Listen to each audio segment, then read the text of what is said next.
His life. Without this Spirit, we cannot have His life. But the Spirit, He undergoes such processes. He incarnated until He became the life-giving Spirit within. And now we're enjoying through our Spirit. Amen. Praise the Lord. Praise the Lord. Actually, I'm from Dapitan, pero it is my first time to be here. Amen. Praise the Lord. Doon na naman sa Kalawas. Kini, pahita ni ini, mata ko sa tunay function. Sa kamay mga isuon, tandok ko nga, bituhod ang atong lawas patay tungod sa sala, dahil sa kasalanan, pero yung ating espiritu ay buhay. Naway ang ating Panginoon na hindi siya makulong sa ating espiritu. Nais niyang lumaganap sa ating kaluluwa, maging sa ating katawan. Ito yung maluwalhating gawain ng ating Panginoon ngayon. Ang lumaganap siya sa atin. Lord Jesus, it is a glorious work of the Lord. Dati natin ang ating damdamin, wala tayong damdamin para sa mga bagay sa part ng Panginoon. Yung mga isip natin ay taliwas talaga sa mga bagay ng Panginoon. Pero araw kada araw tayo nabababaran sa buhay na ito. Praise the Lord, He is worthy. At ang ating Kristo ay nanananahan na sa ating espiritu. Ang espiritong ito ay si Kristo mismo na kinakailangan patuloy lamang nating tamasahin ang kanyang salita.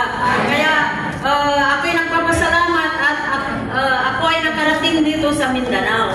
Dahil first time ko rin na nakarating dito para makiblending sa mga kapatid. Kaya nakakasaya talaga ang makipag-blend sa mga kapatid na nasa Mindanao.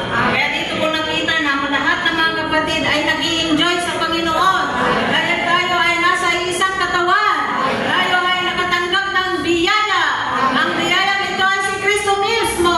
Naganahan sa ating espiritu. Kaya salamat sa espiritu ni Kristo.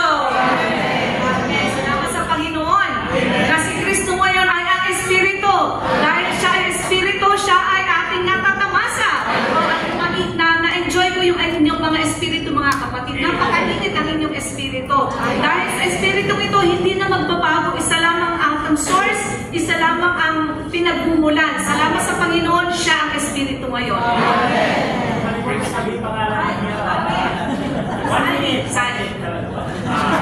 Praise the Lord, DJ from Baguio City.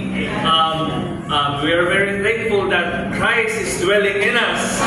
And I enjoyed the day 6. It says there that now the Spirit of life is in our spirit. We just have to surrender everything to Him.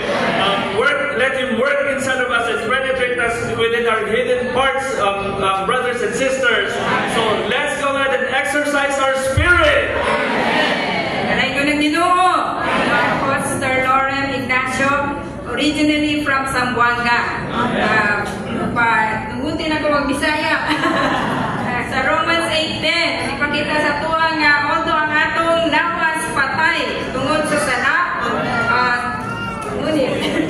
ang atong espiritu kinabuhi tungod sa righteousness. Praise the Lord! Part sa atong katauhan na ay kinabuhi tungod sa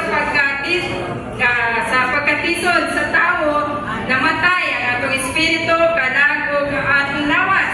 Ngunit daray ko ng Ginoo, dawat nato ang espiritu sa kinabuhi.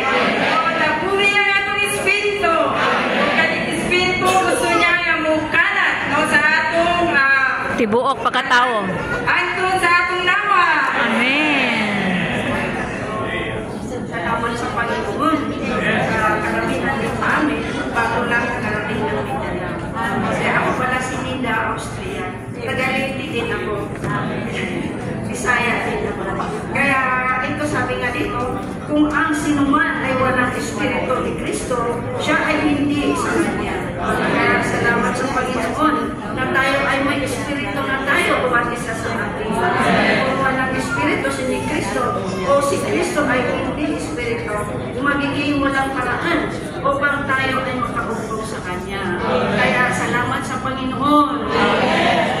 Oh, praise the Lord for this Spirit. Everything that Christ has gone through, His incarnation, His humanity, divinity, resurrection is all in this Spirit. And He is now the life-giving Spirit mingled with our spirit. Praise the Lord, we just need to allow the Spirit to work Himself into us. This indwelling Christ to work in our entire being. But saints, we have to admit, sometimes we are weak. But in Romans 8:28, he says that, moreover, in like manner, the Spirit also joins in to help us in our weakness. Though our humanity is limited and weak, the Spirit is working within us. He spread Himself within us. Also in 1 John 2:27, and as for you, the anointing which you have received from Him abides in you. This Spirit is abiding within us. Praise the Lord that in everything that He has gone through, His justification, sanctification, glorification is not just for our growth in life. Life is not just for life, but life is for the body of Christ. Life is for the building up of the body of Christ. In Ephesians chapter 4 verse 16, out from whom all the body, being joined together and being knit together through every joint of the rich supply, through the operation in the measure of each one part,